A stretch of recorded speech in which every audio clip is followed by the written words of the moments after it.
Well, agriculture is a $3 trillion plus global industry, and we've seen a growing number of venture capitalists investing in companies that are applying digital technologies like artificial intelligence and machine learning to the global food system.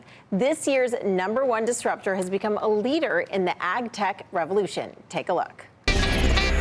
Indigo Ag, #1 on the 2019 CNBC Disruptor 50 list, is an agriculture technology startup that mixes microbiology with artificial intelligence to improve yields, sustainability, and profits for growers of 5 commodity crops: corn, cotton, rice, wheat, and soybeans. It's disrupting agriculture in 2 ways. First, its seed treatments allow farmers to grow more using less water and fertilizer. Second, its digital marketplace connects buyers and growers, helping them differentiate their eco-friendly crops, adding value across the supply chain from seed to table.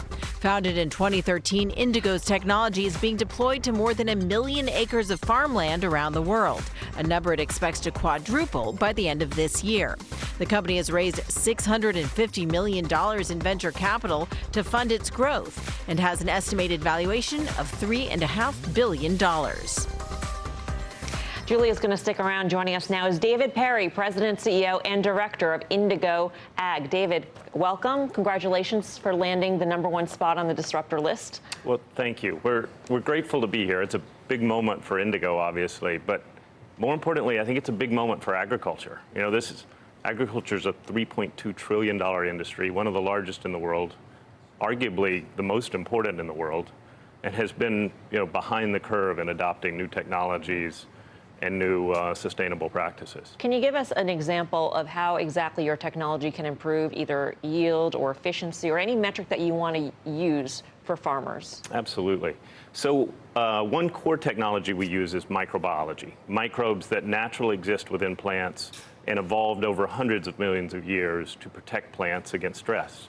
So those microbes can specifically protect plants against insects or disease or reduce the amount of nitrogen they need. So improving yields and reducing the amount of chemicals and fertilizers needed. How do you get paid? What are farmers paying for? Yeah, so multiple things. We now have 11 different lines of business.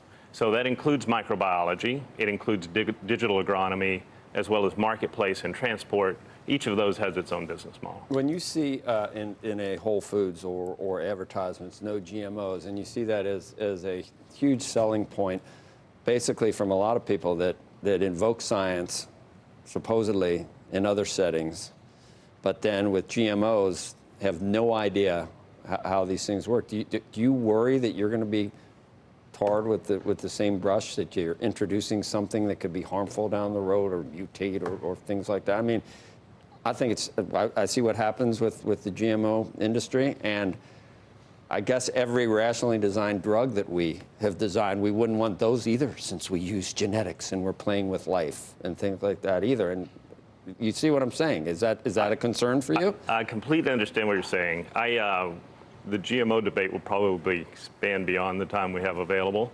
But I'll say that everything that we do is naturally occurring. So we don't create anything. So is arsenic. I don't. That doesn't appeal to. Doesn't necessarily mean it's safe, but It does mean it's not genetically modified. So everything we use is also in nature today, so already part of the environment and already part of the food supply. So think about probiotics for plants. I don't know whether that necessarily, How does climate change affect you? Carbon dioxide's naturally occurring, and Tom, thinks we're going to be dead in a couple of years. How does climate change, Joe wanted to ask this, but I'm going to ask it.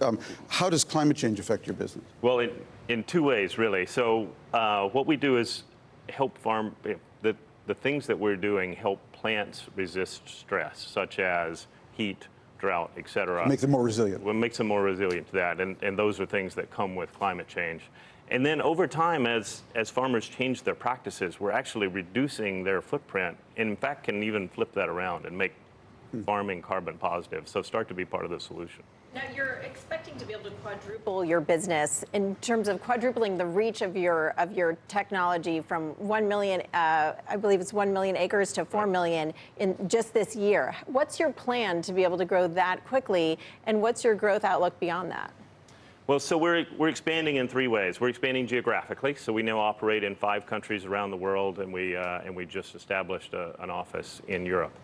We're expanding the number of products that we sell to those customers in each country, and then, of course, we're expanding the number of farmers in each country. And we've built a really large platform off of which we can grow, and we think we can sustain that for some period of time. Now, you also have this transport business. Why does it make sense for a company that's creating microbiology, focusing on technology for seeds, to also deal with the transportation industry? It seems like 2 very different things. Well, the way we think of agriculture is that it requires systems innovation. So the fundamental problem with ag is that it's a commodity business. So today, most farmers only get paid for volume, bushels of corn. So if you don't get paid for sustainability and you don't get paid for quality, you're not going to invest in those things. So really how we think about the world is systems innovation. And one of those pieces is you have to provide traceability from the farm to the buyer, and transport allows us to do David, that. if a farmer who has not used your product before were to apply it today or this season, what percentage increase in yield would they get? And in 10 years, globally, how much can yields be increased? So today it's 6 to about 14%, depending on the crop and the region, et cetera. And we believe the possibility from just microbiology alone is in the 25% range. And last question, are you going to go public? I mean, a lot of the people on this list go public eventually, or do you take a look at an Uber and a Lyft and you say, no thanks? That is the plan. We don't have a specific date in mind, but we think we have the opportunity to build a big and valuable company, and we probably do that better independently. Okay, David, great to have you. Julia, thank you. David Perry of the #1 company on the CNBC Disruptor 50 list, Indigo Ag.